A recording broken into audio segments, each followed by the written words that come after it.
मुझे किसी प्रिंसेस की तरह ट्रीट करें, सब मुझे स्पॉइल करें, हर वक्त हर शख्स की तवज्जो। खालदा रियासत इंतहाई संजीदा इंसान थी और हर वक्त वो सोचती रहती थी। शायद इसी सोच ने इनकी जान ले ली। जब मरने लगी तो ये नसीहत कर ली कि किसी फ़नकार को मेरे जनाजे में शामिल ना किया जाए, क्योंकि अपनों ने इनके साथ बेवफाई की थी। इस बात का दुख साथी फ़नकारों को भी था कि ऐसा क्यों हुआ, नहीं होना चाहिए था। उन्होंने वसीयत क्यों की? वो कौन था कि इसने इनको इस सोच तक पहुंचा दिया था? आइए वीडियो में आगे बढ़कर खालदा रियासत की ज़िंदगी के बारे में बयान करें। 1953 में कराची में पैदा हुई खालदा रियासत को ड्रामे करने का बहुत ज़्यादा शौक़ था। अदाकारी की बहुत ज़्यादा दिलदादा थी, मगर इसके साथ साथ उन्होंने ग्रेजुएट करने के बाद उन्हें ये बहुत ज़्यादा शौक़ था कि वो होस्टेस बने, लिहाजा उनका ये शौक़ पूरा हुआ और वो PIA के साथ वाबस्ता हो गई। इसके बाद कुछ अरसा PIA के साथ वाबस्ता होने के बाद वो सऊदी एयरलाइन चली गई और वहाँ जॉब की। इस जॉब से बहुत ही जल्द रिज़ाइन दे दिया और इसकी वजह पाबंदी थी। खालदा रियासत की ये बात बुरी थी या अच्छी थी, आदत समझ लें, जो इसे हमेशा बगावत पर उकसाती थी। एयर होस्टेस की नौकरी छोड़ने पर काफ़ी परेशान रही। वापसी का ऑप्शन मौजूद था मगर वापस नहीं गई। फिर इन्हें शोबिस में जाने का शौक़ हुआ। नामदार ड्रामे से अपने कैरियर का आगाज़ किया और ड्रामे से वो मशहूर हुई। इसका नाम था बंदिश, जिसे हसीना मोइन आपा ने लिखा था। ये ड्रामा कामयाब हुआ।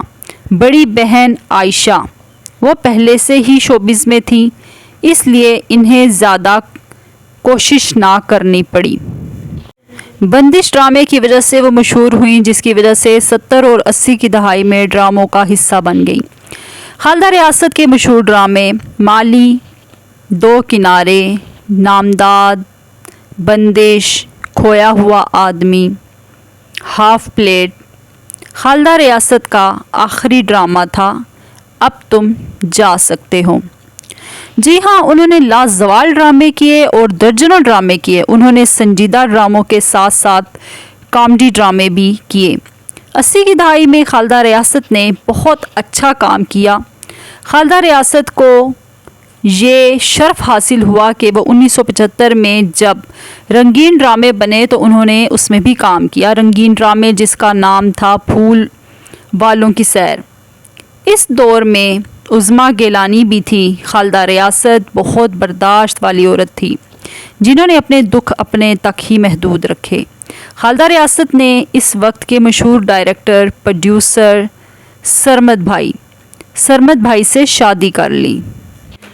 शादी इंतहाई ज़बरदस्त तरीके से सरअंजाम पाई। खालदा बहुत ज़्यादा खुश थी और खुशी खुशी अपने इस रिश्ते को निभाती रहीं। लेकिन न जाने अचानक क्या हुआ कि खालदा कुछ साल गुजरने के बाद उनके शोहर ने उन्हें तलाक दे दी।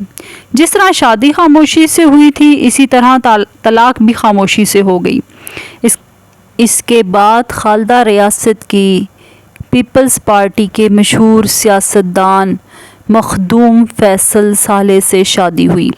इनका ताल्लुक़ झंग से था। इनका एक बेटा पैदा हुआ, इसका नाम रज़ा है। ये तो कन्फर्म है कि इनका नाम रज़ा फैसल ही है, क्योंकि हाल ही में इनकी विकिपीडिया फ़ाइल अपडेट हुई है, जिसमें इनका पूरा नाम रज़ा फैसल बताया गया है और इसके साथ साथ अली फैसल भी ऐड किया गया है। दोनों की शादी 1984 से 1996 तक बताई गई, यानी खालदा रियासत फैसल सालहा का साथ मरते दम तक कायम रहा। खालदा रियासत का नाम मशहूर स्टार राहत काज़मी के साथ भी जोड़ा गया, क्योंकि वो बहुत अच्छे दोस्त थे। उन्होंने एक तवील ड्रामा ऑफ प्लेट में मोइन अख्तर जैसे अदाकार के साथ भी काम किया। उन्होंने साबित किया कि वो किसी से कम नहीं हैं। मगर वक्त ने साथ छोड़ा और इनको एक ख़तरनाक बीमारी ने आन घेरा और वो थी कैंसर। اس کی تشخیص وقت سے بہت پہلے ہوئی تھی۔ خالدہ ریاست سے ایک غلطی یہ ہوئی کہ انہوں نے اس بیماری کے خلاف جنگ تو کی مگر ڈاکٹروں کی ہدایت کے مطابق سرجری نہیں کروائی۔ اس کی وجہ ان کا چھوٹا بیٹا تھا جو بہت چھوٹا تھا اور اس کی دیکھ بھال کرنے والا کوئی نہ تھا اور نہ ہی کوئی اسے سنبھالنے والا تھا۔ اپنی بیماری سے آخری دم تک لڑتی رہیں۔ ایک وقت آیا اسے محسوس ہو گیا تھا کہ زندگی بہت کم رہ گئی ہے۔ انہوں نے اپنے ساتھی فنکار اور انڈسٹری سے تعلق ختم کر لیا اور منظر عام سے غائب ہو گئی۔ تو یہ تھی جی خالدہ ریاست کی زندگی۔ امید ہے کہ آپ کو میری ویڈیو اچھی لگی ہوگی۔ اگر اچھی لگی ہے تو پلیز میری ویڈیو کو لائک، سبسکرائب اینڈ شیئر لازمی کیجیے گا، اور میری اسی طرح کی ویڈیو کے ساتھ منسلک رہنے کے لیے آپ کو اسی طرح کی ویڈیو دیکھنی پڑیں گی میرے چینل پہ۔ شکریہ اینڈ اللہ حافظ۔